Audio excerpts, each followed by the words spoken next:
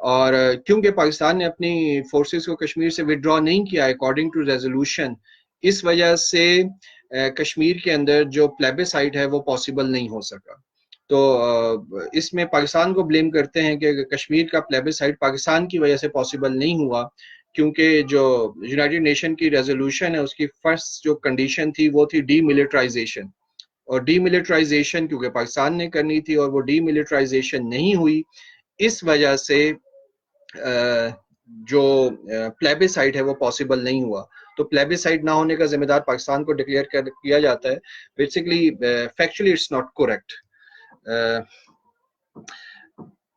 نو doubt جو 13 اگست 1948 کی resolution ہے اس میں پاکستان کو اور انڈیا دونوں کو، پاکستان کو ڈی ملٹرائزیشن کے لیے کہا گیا، لیکن اس ریزولوشن میں انڈیا کو بھی کشمیر میں اپنے ٹروپس رکھنے کی کوئی پرمیشن نہیں دی گئی.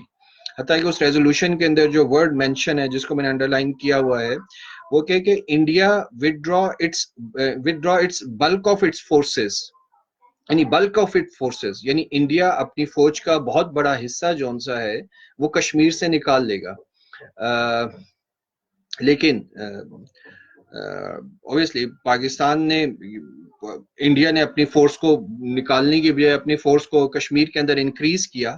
تو ان سرکمسٹانسز میں جو علاقہ پاکستان نے کیپچر کر لیا تھا 48 میں، وہاں سے اپنی فورسز کو یونیلیٹرلی وڈرا کرنے کا مطلب یہ ہے کہ آپ وہ علاقہ بھی انڈیا کو ہینڈ اوور کر رہی ہیں، کیونکہ دوسری طرف انڈیا اپنی فورسز کو، کیونکہ ریزولوشن میں انڈیا کے بارے میں کہا گیا کہ bulk of it forces will withdraw from Kashmir, لیکن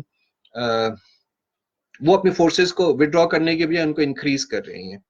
تو ایک چیز، اور اس میں ایک اور چیز بھی میں یہاں مینشن کروں گا کہ کشمیر کا جو ڈی ملٹرائزیشن کا پروسیس ہے اس کے اوپر یونائٹڈ نیشن کی ایک سیکنڈ ریزولوشن ہے. ٹھیک ہے، جنرل پرسیپشن یہ ہے کہ یونائٹڈ نیشن کی شاید 1 2 یا کوئی 3 4 ریزولوشن ہے کشمیر کے اوپر. یونائٹڈ نیشنز کی کوئی 15 ریزولوشن ہے، 15 ڈفرنٹ ریزولوشن ہے کشمیر کے اوپر جو یونائٹڈ نیشن نے ڈفرنٹ ٹائم پیریڈ میں پاس کی ہیں. جو لاسٹ ریزولوشن پاس ہوئی تھی وہ 1972 میں ہوئی تھی. تو کشمیر کے اوپر یونائٹڈ نیشن کی کوئی ایک ریزولوشن نہیں ہے، 15 ڈفرنٹ ریزولوشن ہے. فرسٹ ریزولوشن کے اندر ڈی ملٹرائزیشن کرنے کے بعد یہ کہا گیا کہ جو انڈیا ہے وہ اتنے ٹروپس رکھ سکتا ہے جو کہ اس کے لیے جو لوکل ایڈمنسٹریشن کی ہیلپ کے لیے جتنے ٹروپس، ان کو ہیلپ کرنے کے لیے جتنے ٹروپس کی ضرورت ہے، انڈیا صرف اتنے ٹروپس کشمیر میں رکھ سکتا ہے. آن دا ادر ہینڈ میں آپ کو یہ بھی بتا دوں کہ پاکستان ایون یونیلیٹرل withdrawal کے اوپر بھی ایگری کر گیا تھا، لیکن جب پاکستان نے یونیلیٹرل withdrawal کے اوپر ایگری کیا تو انڈیا نے 2 اور ڈیمانڈ جو ان سی ہیں وہ پاکستان سے کی. ایک ڈیمانڈ ان کی یہ تھی کہ جو نارتھ ویسٹ ایریاز ہیں ان کا کنٹرول بھی انڈیا کو دے دیا جائے، اور دوسری ان کی ڈیمانڈ یہ تھی کہ جو آزاد کشمیر ہے، آزاد کشمیر کے اندر جتنے انسٹیٹیوشنز ڈیولپ ہو چکے ہیں ان سب کو ڈیزالو کر دیا جائے، اور آزاد کشمیر میں جتنے لوگ ہوں گے وہ سارے، ان میں سے کسی کے پاس کوئی ویپن نہیں ہوگا.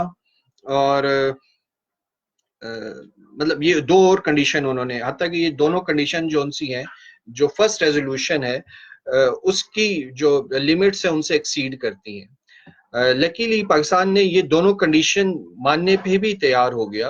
اور یہ جو بات ہے یہ ایسا نہیں ہے کہ یہ بات جو ان سی ہے یہ کوئی پاکستانی اسکالر یا پاکستانی جو ڈپلومیٹس ہیں ان کی طرف سے ہوئی. جوزف کاربل، یہ جوزف کاربل انڈیا کے ریپرزینٹیٹیو تھے یونائٹڈ نیشن کمیشن میں، جوزف کاربل. اور جوزف کاربل کی ایک بک ہے ڈینجر ان کشمیر، اور اس میں وہ کیٹیگوریکلی کہتے ہیں کہ there was a lack of good will on part of the India. ٹھیک ہے، that's why we couldn't materialize the United Nation resolution, کہ انڈیا کی طرف سے جو سا تھا it was a lack of good will on the part of India, جس کی وجہ سے جو اقوام متحدہ کی جو ریزولوشن ہے کشمیر کے اوپر وہ امپلیمنٹ نہیں ہو سکی. تو یہ اچھی بک ہے جوزف کاربل کی. میں نیم اس کا دوبارہ ریپیٹ کر دیتا ہوں, ڈینجر ان کشمیر.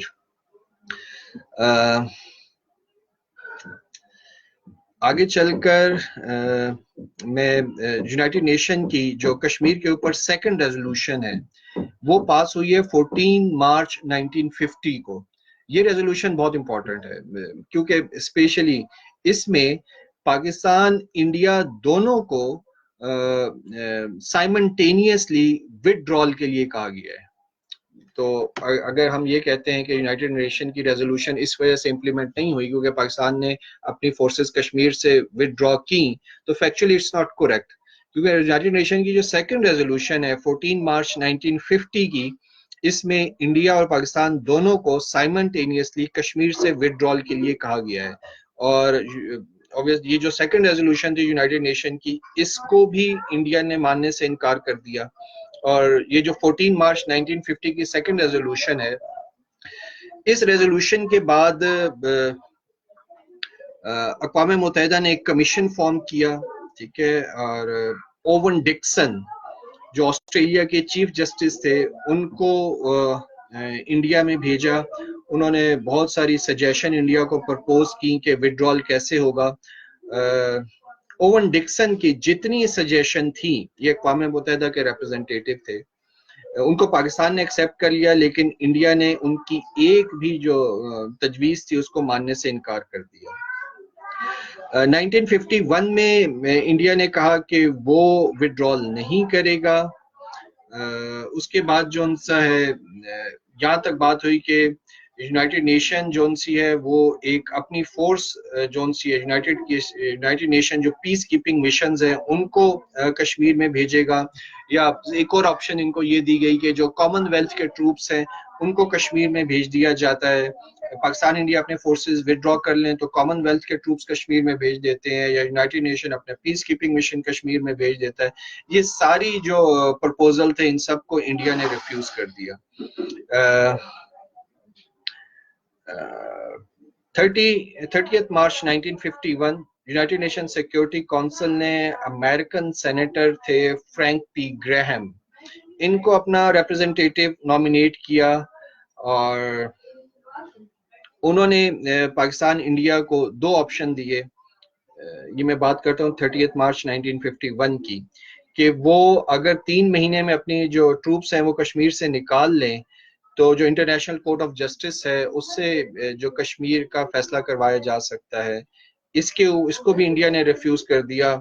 پھر جو امریکن سینیٹر ہیں انہوں نے اس کے علاوہ 6 ڈفرینٹ پرپوزل دیے, اور آلموسٹ پاکستان نے ان کے سارے پرپوزل مان لیے, لیکن انڈیا نے ان کے سارے پرپوزل کو ریفیوز کر دیا. اور ایک اور جو پرپوزل بعد میں جو سیکورٹی کونسل کے جو پریزیڈنٹ ہیں ان کی طرف سے آیا, انہوں نے کہا کہ ہم ایک آربیٹریشن کروا لیتے ہیں کہ جو ہرڈل ہے کشمیر ریزولوشن کی امپلیمنٹیشن پہ وہ انڈیا کی طرف سے یا پاکستان کی طرف سے, اس کے اوپر ایک آربیٹریشن کرا لیتے ہیں. یہ یونائٹڈ سیکورٹی کونسل کے جو پریزیڈنٹ تھے ان کی طرف سے یہ پرپوزل آیا, اس کو بھی انڈیا نے ریفیوز کر دیا. تو آلموسٹ یہ کوئی میرے خیال سے 9 ڈفرینٹ مشنز ہیں یونائٹڈ نیشن سیکورٹی کونسل کے پریزیڈنٹ کی طرف سے, اور جو ان کے ڈفرینٹ ریپرزنٹیٹیو ہیں, اور پھر جو آربیٹریشن کے لیے مختلف پرپوزل آئے. اور جتنے پرپوزل آئے ہیں یونائٹڈ نیشن جو کشمیر کے اوپر فرسٹ ریزولوشن ہے اور سیکنڈ ریزولوشن ہے اس کے بعد, ان سارے پرپوزل کو انڈیا نے ریفیوز کیا. تو جہاں تک ڈی ملٹرائزیشن کی بات ہے تو ایسی کوئی کنڈیشن نہیں تھی کہ پاکستان اپنے ٹروپس, خاص طور پہ جو یونائٹڈ نیشن کی سیکنڈ ریزولوشن ہے, جو سیکنڈ ریزولوشن ہے یونائٹڈ نیشن کی 14 مارچ 1950 کی, اس کے بعد سے کوئی ایسی اس میں دونوں انڈیا پاکستان دونوں کو سائمنٹینیسلی کشمیر سے ڈی ملٹرائزیشن کے لیے کہا گیا, لیکن انڈیا نے ریفیوز کر دیا. لیکن جتنے پرپوزل آئے 9 ڈفرینٹ پرپوزل آئے, پاکستان نے سارے پرپوزل ایکسیپٹ کیے ڈی ملٹرائزیشن کے لیے, اور انڈیا نے سارے پرپوزلز کو ریفیوز کیا. تو یہ وہ یونائٹڈ نیشن کی جو کشمیر کے اوپر میڈیشن کے لیے ایفرٹس تھے جن کو انہوں نے ریفیوز کیا. 1956 یہ وہ ٹائم پیریڈ ہے جب کیونکہ جو کشمیر کی فرسٹ کانسٹیٹیوئنٹ اسمبلی تھی آبویسلی وہ انڈیا کے انفلوئنس میں تھی, اور انڈیا نے اپنے انفلوئنس کو یوز کرتے ہوئے جو کشمیر کی فرسٹ کانسٹیٹیوئنٹ اسمبلی تھی اس کے ساتھ اپنی جو انیکسیشن کی ڈاکومنٹس تھی ان کو انڈورس کروایا 56 میں. اس انڈورسمنٹ کے بعد 1957 میں یونائٹڈ نیشن سیکورٹی کونسل نے کشمیر کے اوپر 3 اور ریزولوشن پاس کی.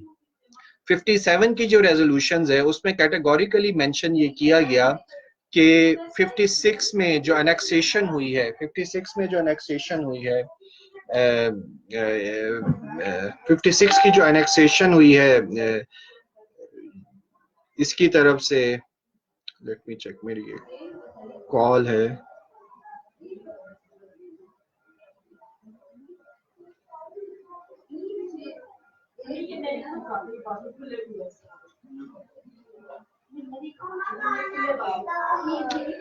ففٹی 1956 کی جو ریزولوشن ہے اس 56 کی ریزولوشن کے اندر 1956 کی جو ریزولوشن ہے اس کے بعد 1957 میں 1957 میں جو ریزولوشن پاس ہوئی 1956 کی جو کشمیر کی لیجسلیچر ہے اس کی انیکسیشن کے بعد اس میں کیٹیگوریکلی 57 میں یونائٹڈ نیشن سیکورٹی کونسل نے کہا کہ کشمیر کی کانسٹیٹیوئنٹ اسمبلی کی طرف سے جو انیکسیشن کا بل پاس کیا گیا ہے وہ پلیبیسائٹ کا الٹرنیٹیو نہیں ہے, اور سٹل جو 48 اور 1950 کی جو یونائٹڈ نیشن سیکورٹی کونسل کی جو ریزولوشن ہے وہ ایگزسٹ کرتی ہیں. 57 میں جب دوبارہ یونائٹڈ نیشن سیکورٹی کونسل نے کشمیر کے اوپر اپنی میٹنگ کی تو یہاں پہ انڈیا کا جو سٹینس تھا وہ تھوڑا سا چینج تھا. اس سے پہلے جو دونوں ریزولوشن پاس ہوئی اس میں جو ٹرم یوز کی گئی تھی وہ کشمیر ڈسپیوٹ تھی. 57 میں جب میٹر دوبارہ یونائٹڈ نیشن سیکورٹی کونسل میں گیا تو اب جو انڈیا نے ٹرم یوز کرنا شروع کر دی وہ کشمیر ڈسپیوٹ کی بجائے کشمیر سچویشن تھی. یعنی انڈیا ڈاؤن پلے کر رہا تھا کشمیر ایشو کو, اور انڈیا کی کوشش تھی کہ ڈسپیوٹ کا ورڈ ریزولوشن میں یوز نہ ہو اور اس کی بجائے سچویشن کا ورڈ جو ان سا ہے وہ انکلوڈ کر لیں. رشیا نے بڑا سپورٹ کیا انڈیا کو, کئی مہینوں تک یونائٹڈ نیشن سیکورٹی کونسل میں ڈیبیٹ چلتی رہی. انڈیا کا کلیم تھا کہ یہ سچویشن ہے, یہ ڈسپیوٹ نہیں ہے, اور ڈپلومیٹیکلی پاکستان نے جو سا ہے وہ اپنا جو کنونس کیا کہ یہ ڈسپیوٹ ہے اور اس کو یہ سچویشن نہیں ہے, اور اس کے اندر پاکستان اور انڈیا دو پارٹیز فلی انوالو ہیں, اور 57 کی ریزولوشن میں ڈسپیوٹ ہی کا ورڈ لکھا گیا, اور اس کے اندر انڈیا کی طرف سے جو پرپوز کیا گیا تھا سچویشن وغیرہ اس سب کو یونائٹڈ نیشن سیکورٹی کونسل نے ریجیکٹ کر دیا. اور یونائٹڈ نیشن سیکورٹی کونسل نے 57 میں جو 56 کی کشمیر لیجسلیچر کی انیکسیشن تھی اس کو بھی ریجیکٹ کر دیا, اور یوں سمجھ لیں کہ انہوں نے دوبارہ یونائٹڈ نیشن سیکورٹی کونسل کا جو 48 اور 1950 کا جو سٹینڈ تھا اس کو ری آئیٹریٹ کیا 57 میں. 62 میں اکسائی چین کے اوپر جنگ ہوتی ہے انڈیا اور چائنا کی. 62 وہ ہمارے لیے بڑا آئیڈیل ٹائم تھا کہ اگر اس وقت چاہتے, چائنا نے پاکستان کو آفر کیا تھا کہ اکسائی چین میں ان کے کافی سارے انڈیا کے ٹروپس تھے جو چائنا نے کیپچر کر لیے, چائنا نے کافی ایڈوانسمنٹ بھی وہاں پہ کر لی اکسائی چین کے علاقے میں. اس ایڈوانسمنٹ کے بعد پاکستان کے پاس بڑا گولڈن اپرچونٹی تھی کہ, اور چائنا نے پاکستان کو آفر بھی کیا کہ آپ بڑے ایزیلی کشمیر کو کیپچر کر سکتے ہو, لیکن ایوب خان جو ان سے تھے وہ امریکن انفلوئنس میں آ گئے, اور امریکہ کی طرف سے پاکستان کو کسی بھی طرح کی جو انٹرونشن ہے انڈین آکوپائڈ کشمیر میں اس سے منع کیا گیا, اور انڈر امریکن انفلوئنس 62 میں ہمارے پاس جو گولڈن اپرچونٹی تھی اس سے ہم نے فائدہ نہیں اٹھایا, ورنہ 62 میں بڑے ایزیلی ہم انڈین آکوپائڈ کشمیر کو کیپچر کر سکتے تھے. 65 میں پاکستان نے ایک پلان لانچ کیا آپریشن جبرالٹر. 65 کا جو ہمارا آپریشن جبرالٹر تھا اس میں ہم نے اٹیمپٹ کیا جو ایک لمیٹڈ وار ہے انڈیا کے ساتھ کشمیر میں اس کو انیشیٹ کیا جائے, لیکن انڈیا نے اس لمیٹڈ وار کو ایکسپینڈ کر کے انٹرنیشنل بارڈر پہ لے آیا, اور پھر سپٹمبر 1965 ٹو آنورڈ جو 17 دن ہے اس میں پاکستان انڈیا کی ٹوٹل وار ہوئی, اور وہ وار اینڈ ہوئی تاشکنڈ ٹریٹی کے اوپر. اور تاشکنٹ ٹریٹی اور اس کے بعد جتنی سپر پاورز ہیں P5 United nation security council کی, انہوں نے دوبارہ they reiterate their stand کہ they will try to resolve the Kashmir dispute. اس کے بعد ہم 71 پہ آ جاتے ہیں. 1971 کی بہت ڈیٹیل میں نہیں جاؤں گا کیونکہ 71 کی جو وار کا میجر فرنٹ تھا وہ بنگال کا علاقہ تھا, لیکن کچھ جھڑپیں جو سی ہیں وہ کشمیر میں بھی ہوئیں. 71 میں ہمارے جو بلتستان کے کچھ گاؤں تھے لداخ کے ساتھ انیکس تھے, وہ بھی انڈیا نے کچھ کیپچر کیے. ٹھیک ہے, تو کچھ جھڑپیں ہوئی تھی 71 میں انڈیا میں. لیکن اس کے بعد جو سملا ایکارڈ آیا, سملا ایکارڈ میں ایک جو ڈیبیٹ ہے جو آج بھی بہت زیادہ ویلڈ ہے کہ کشمیر بائی لیٹرل ہے یا انٹرنیشنل ہے. جو سملا ایکارڈ کی کنڈیشن ہے جس میں یہ کہا گیا کہ پاکستان اور انڈیا جو ان سے ہیں وہ جو اپنے ایشوز ہیں ان کو بائی لیٹرلی ریزالو کریں گے. اب سملا ایکارڈ جو ہوا 1972 کا, اس میں اس کے بعد سے انڈیا کا سٹینڈ یہ ہے کہ کشمیر جو سا ہے وہ تو فرسٹ دس کلیم کہ وہ ریزالو ہو گیا ہے, Kashmir is a part of India.